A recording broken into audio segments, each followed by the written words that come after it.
आज का जो हमारा ट्यूमर है वो क्या है, क्रेनियोफ्रेंजियोमा। देखिए एक चीज को आपने ज़हन में रखना है, जितने भी किड्स के ट्यूमर्स होते हैं वो क्या होते हैं, वो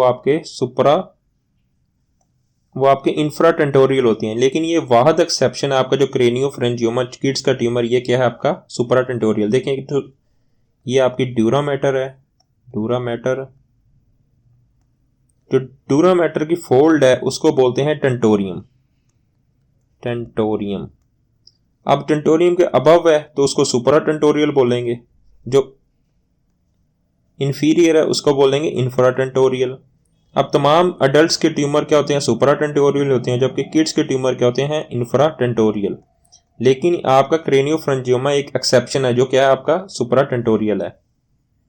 अब उसने बोला ये मोस्ट कॉमन चाइल्डहुड का सुपराटेंटोरियल ट्यूमर है, चाइल्डहुड का है, ये एमसीक्यूज है।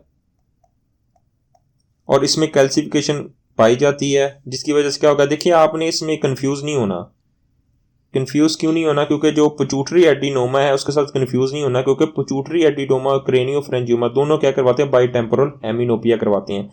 इस चीज़ को आपने समझना है, मैं आपको डिटेल में समझाता हूँ। अब आपको पता है जो आपकी नीरो एक्टोडर्म है, एक्टोडर्म, ये क्या बनाती है, आपकी पोस्टीरियर पिट्यूटरी बनाती है, पिट्यूटरी।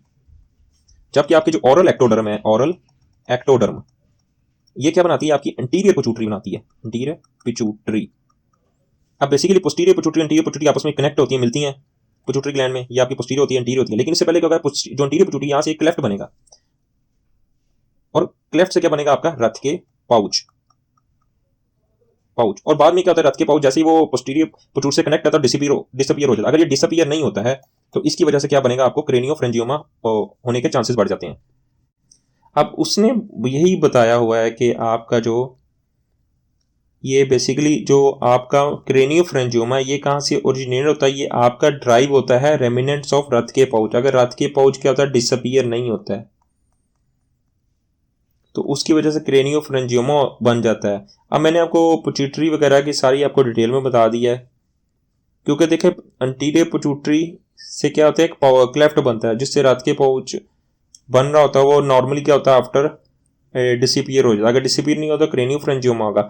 अब उसने बोला कि इसके पिट्यूटरी एडिनोमा से कंफ्यूज क्यों नहीं होना। आपको जो पता है पिट्यूटरी एडिनोमा और क्रेनियोफ्रेंजियोमा का क्या होगा, ओरिजिन बहुत नज़दीक है। तो दोनों क्या करते हैं, दोनों ये चीज़ें आपकी कंप्रेस कर रहे होते हैं।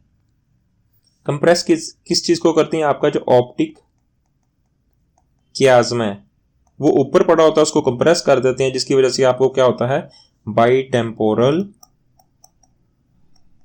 हेमिनोपिया होता है, हेमिनोपिया। इसी वजह से आपने इसके साथ कंफ्यूज नहीं होना। तो जो क्रेनियोफ्रेंजियोमा बेसिकली क्या है, मोस्ट कॉमन चाइल्डहुड का सुपराटेंटोरियल ट्यूमर है।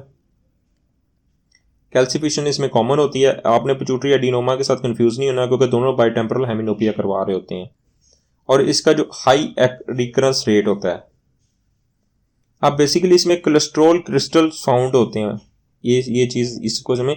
इसमें जो कोलेस्ट्रॉल के क्रिस्टल होते हैं found in motor oil like fluid with in the tumour, इस तरह ये चीज है, ये आपको नजर आ रहे होते हैं। कोलेस्ट्रॉल के क्रिस्टल होते हैं और ऐसे लग रहे होते हैं कि आप मोटर ऑयल में हैं। तो आपके आज में कोलेस्ट्रॉल के क्रिस्टल फाउंड होते हैं मोटर ऑयल में, जिसको क्या बोलते हैं, फ्लूइड विद